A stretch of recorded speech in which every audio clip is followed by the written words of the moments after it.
नमस्ते, मैं प्राध्यापक रामेश्वर बनकर, विवेकानंद कनिष्ठ महाविद्यालय औरंगाबाद। इस शैक्षणिक वर्ष की ये हमारी चौथी वीडियो है।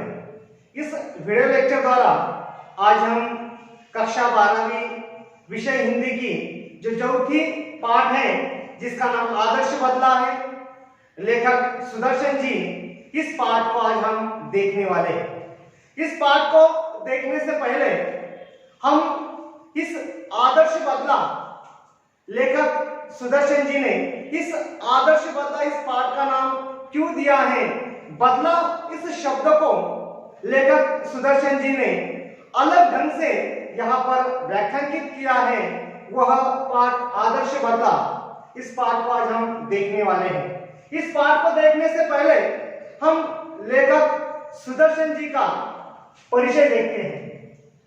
लेखक परिचय में सुदर्शन जी का जन्म 19 मई 1895 में सियालकोट इस स्थान पर उनका जन्म हुआ है।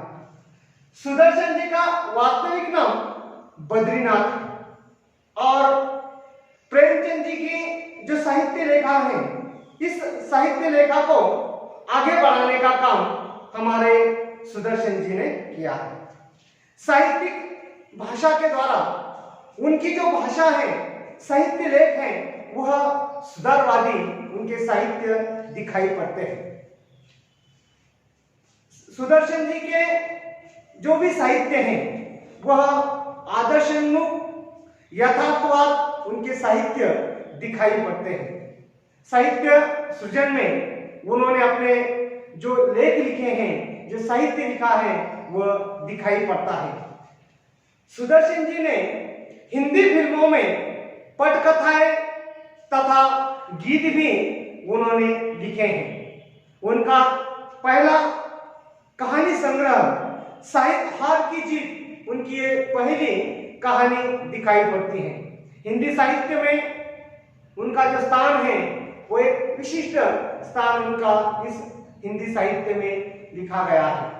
इनकी जो कहानियां हैं, वह सरल, पात्रानुकूल और उनके कहानियों में प्रभावात्मकता वह दिखाई पड़ती है। इनकी जो कहानियां होती हैं, वह पात्रानुकूल, घटना प्रधान उनकी कहानियां दिखाई पड़ती हैं। ऐसे महान जो लेखक हैं सुदर्शन जी, इनका निधन 9 मार्च 1967 में हुआ है। प्रमुख कृतियों में सुदर्शन जी की जो कहानी संग्रह है, पहला है पुष्पलता, दूसरा है सुदर्शन सुधा और तीसरा है तीर्थ यात्रा और पनघट। इनकी ये कहानी संग्रह है। इस कहानी संग्रह में और उसके बाद उनके सिकंदर, भाग्य चक्र उनके 2 नाटक हैं, भागवती उनके उपन्यास हैं और अंडरी मजिस्ट्रेट उनका एक प्रहसन लिखा गया है। इस प्रमुख कृतियों के बाद हम उनके जो विधा है, कहानी विधा है, इस कहानी विधा का परिचय हम यहां पर देखेंगे। कहानी भारतीय साहित्य की एक प्राचीन विधा है। कहानी मनुष्य के जीवन का मार्गदर्शन करती है। कहानी जीवन के प्रसंगों को उद्घाटित करती है। कहानी मन को बहलाती है। अंततः कहानी ये जो विधा है, विभिन्न उद्देश्यों के अनुसार कहानी का वर्गीकरण किया जाता है। कहानी सरल, सीधी भाषा और मुहावरे का सटीक उपयोग कहानी में दिखाई पड़ता है। कहानी प्रवाहमय और उनकी शैली के द्वारा कहानी प्रभावात्मकता इस तरह की जो वृद्धिगत किया जाता है। इस कहानी की देखने के बाद हम इस आदर्श बदला लेखक सुदर्शन जी का जो पाठ है इस पाठ का परिचय हम यहाँ पर देखेंगे। प्रस्तुत पाठ आदर्श बदला लेखक सुदर्शन जी ने बदला शब्द को अलग ढंग से व्याख्यायित किया गया है और इस शब्द को बदला इस शब्द को अलग ढंग से व्याख्यायित करने का प्रयास उन्होंने यहां पर किया है। यदि वह बदला किसी के मन को या किसी के मन से उत्पन्न हिंसा को समाप्त कर दे और उसे जीवन का एक सम्मान करने की सीख देता है तो वह बदला आदर्श बदला कहलाता है। इस कहानी में बचपन में बैजू नामक 11 साल का बच्चा अपने पिता को भजन गाने के कारण तानसेन की क्रूरता का शिकार होता हुआ देखता है, परंतु वही बैजू तानसेन को संगीत विद्या में या संगीत प्रतियोगिता में पराजित कर तानसेन को जीवन दान देता है और वह बैजू संगीत का सच्चा साधक सिद्ध होता है। कलाकार को अपनी कला पर अहंकार नहीं करना चाहिए। कला का सम्मान करना कलाकार का परम कर्तव्य होता है। यह इस पाठ द्वारा हमें सीख मिलती है। प्रभात का समय था। आसमान से बरसती हुई प्रकाश की किरणें संसार पर नवीन जीवन की वर्षा कर रही थी। 12 घंटों के लगातार संग्राम के बाद प्रकाश ने अंधेरे पर विजय पाई थी। इस खुशी में फूल झूम रहे थे, पक्षी मीठे गीत गा रहे थे, पेड़ों की शाखाएं खेलती थी और पत्ते तालियां बजाते थे। चारों तरफ खुशियां झूमती थी, चारों तरफ गीत गूंजते थे। इतने में साधुओं की एक मंडली शहर के अंदर दाखिल हुई। उनका ख्याल था, मन बड़ा चंचल है, अगर इसे काम न हो तो इधर उधर भटकने लगता है और अपने स्वामी को विनाश के खाई में गिराकर नष्ट कर डालता है। इसे भक्ति की जंजीरों में जकड़ देना चाहिए।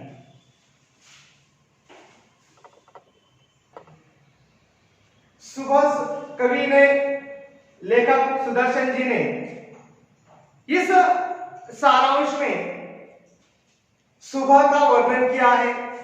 प्रभात का समय है, रात अंधेरे में सुबह के जो प्रकाश की किरणें हैं वह धरती पर दिखाई पड़ते हैं।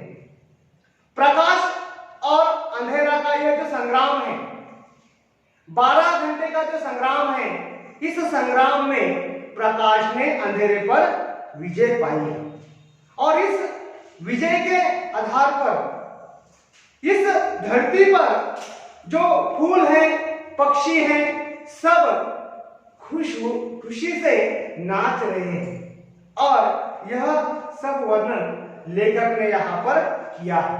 और इसी के साथ लेखक ने एक शहर का वर्णन किया है और उसी शहर में जो साधु हैं, साधु की जो मंडली है, साधु का जो समूह है, वह शहर में दाखिल हुआ है और साधुओं के मन में ये विचार थे कि मनुष्य का मन बड़ा चंचल है, आज इस स्थान पर है तो कुछ क्षण में वह दूसरे स्थान पर चला जाता है। इसीलिए साधुओं ने तय किया कि अपने मन को किसी भक्ति के विचारों में जकड़ दिया जाए तो मनुष्य का मन भटक नहीं सकता है। और इसी के आधार पर साधु शहर में दाखिल हुए हैं और उन्होंने अपने मन को भक्ति में डाल दिया और भक्ति के विचारों में वो कुछ गीत गा रहे हैं। तो वह गीत इस तरह के हैं, तो देखिए, सुमर सुमर भगवान को, मूर्ख मत छोड़ खाली इस मन को। साधुओं ने गीत गाना शुरू कर दिया। वह शहर में गीत गाने लगे, सुमर सुमर भगवान को, मूर्ख मत खाली छोड़ इस मन को। भक्ति के आधार पर उन्होंने गीत गाना शुरू कर दिया। वह शहर में हर गली चौरा पर गीत गाने लगे। ये जो साधु हैं, ये साधु जब संसार को त्याग चुके थे, उन्हें सुर और ताल की क्या परवाह थी। कोई साधु ऊंचे स्वर में गाता था, कोई मुंह में गुनगुनाता था और लोग उनके गीत को सुनते थे। इसी के आधार पर इस साधु की कोई चिंता न थी। ये साधु अपने ही धुन में, अपने ही राग में, अपने ही मगन में गीत गा रहे थे। एकाएक सिपाहियों ने आकर इन सब साधुओं को घेर लिया और उनको हथकड़ियां लगाकर अकबर बादशाह के दरबार को ले चले।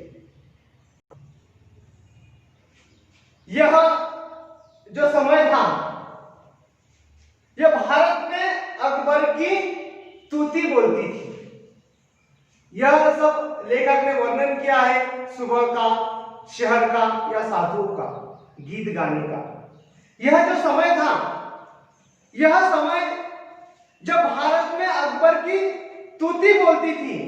तूती बोलने का परिणाम यह है कि उनका अधिक प्रभाव भारत में उस समय अकबर का था। और अकबर के साथ उसके मशहूर रागी तानसेन ने यह कानून बनवा दिया था कि जो भी आदमी राग विद्या, संगीत की जो राग विद्या है, राग विद्या में उसकी बराबरी न कर सके, वह इंसान आगरे की सीमा में गीत न गाए। अकबर और उनके जो रागी तानसेन हैं, उन्होंने एक कानून बनवाया था कि जो भी आदमी राग विद्या के तानसेन के बराबर राग विद्या में ज्ञानी न हो या उनकी बराबरी न कर सके, वह आदमी आगरा की सीमा में गीत न गाए। और जो भी आदमी गीत गाए उसे मौत की सजाएं दी जाए। बेचारे वनवासी साधु, उन्हें पता न था कि अकबर और राग विद्या के जो तानसेन हैं, उन्होंने इस शहर में ये कानून बनवाया है। वह बेचारे साधु वनवासी साधुओं को पता नहीं था, परंतु अज्ञान भी अपराध है। मनुष्य के जीवन में अज्ञान का अर्थ है जिसे कुछ पता नहीं। ये जो साधु थे वो अज्ञानी थे, उन्हें पता नहीं था कि इस आगरा में जो अकबर बादशाह है और जो राग विद्या के तानसेन हैं, उन्होंने यह कानून बनाया था। वो अज्ञानी थे, उन्हें पता नहीं था। अज्ञान भी एक अपराध होता है, वह यहां पर उन्होंने बताया।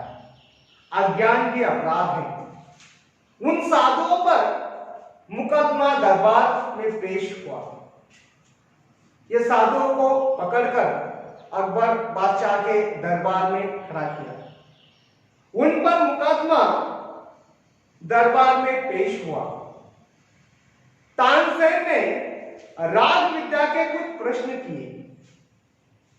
बेचारे साधु उत्तर में मुंह ताकने लगे। मुंह ताकना यानी मुंह में बातें करना। उन्हें कोई भी प्रश्न उस तानसेन जी का नहीं दे सके। अपने मुंह में ताकने लगे। इसी समय अकबर के ओठ हिले और सभी साधु तानसेन की दया पर छोड़ दिए गए। दया निर्बल थी। ये जो साधु हैं उन्हें अकबर के सामने पेश किया गया। तानसेन जी ने कुछ राग विद्या के प्रश्न पूछे। साधु मुंह ताकने लगे और उन पर दया जो थी वह तानसेन ने नहीं की। दया निर्बल थी। वह इतना भार सह न कर सकी और उन साधुओं को मृत्युदंड की आज्ञा की। सभी साधुओं को मृत्युदंड दिया जाए ऐसी आज्ञा हुई। केवल उसी साधुओं में एक 10 वर्ष का जो बच्चा था उसे छोड़ दिया गया। बच्चा है, इसका दोष नहीं, यदि है भी तो क्षमा के योग्य। तानसेन ने उस सभी साधु को मृत्युदंड की सजा सुनाई, आज्ञा दी और उसमें से जो 11 साल का या छोटा सा बच्चा है उसे छोड़ दिया गया। बच्चा है, उसका कोई दोष नहीं, यह समझकर उस बच्चा पर क्षमा की और उसे छोड़ दिया गया।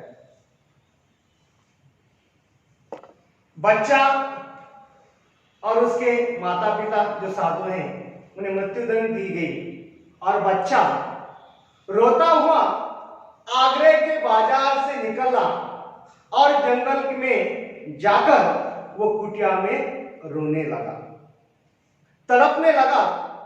वह बार बार अपने पिता को पुकारता था, बाबा तू कहाँ है? अब कौन मुझे प्यार करेगा?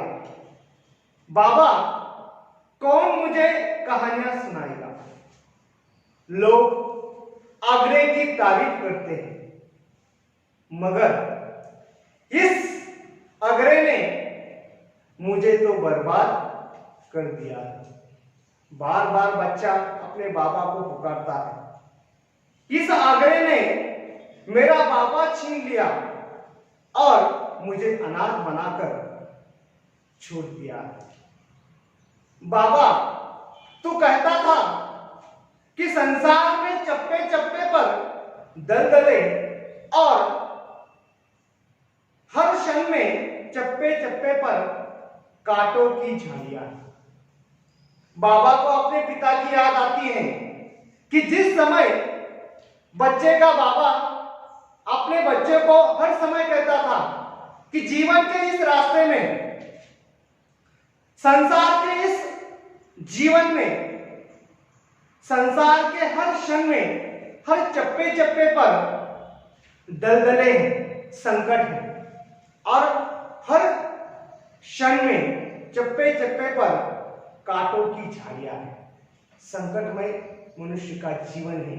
यह बच्चे को आज याद आ रहा था और वह बच्चा अपने बाबा को पुकारता था, बाबा अब कौन मुझे इन झाड़ियों से बचाएगा? कौन मुझे इन दलदलों से निकालेगा? बाबा कौन मुझे जीवन का सीधा रास्ता बताएगा? कौन मुझे अपनी मंजिल का पता बताएगा? बाबा मेरे जीवन के इस रास्ते में मुझे सच्चाई के मार्ग पर कौन मार्ग दिखाएगा? बाबा जीवन की सीधा रास्ता, जीवन का जो सच्चा रास्ता है, मेरे जीवन की जो मंजिल है, मुझे कौन पता बताएगा? यह इस पंक्तियों में या इस परिच्छेद द्वारा लेखक ने इस पाठ का यह प्रास्ताविक पहला परिच्छेद है। आगे के पाठ में हम दूसरा परिच्छेद देखेंगे।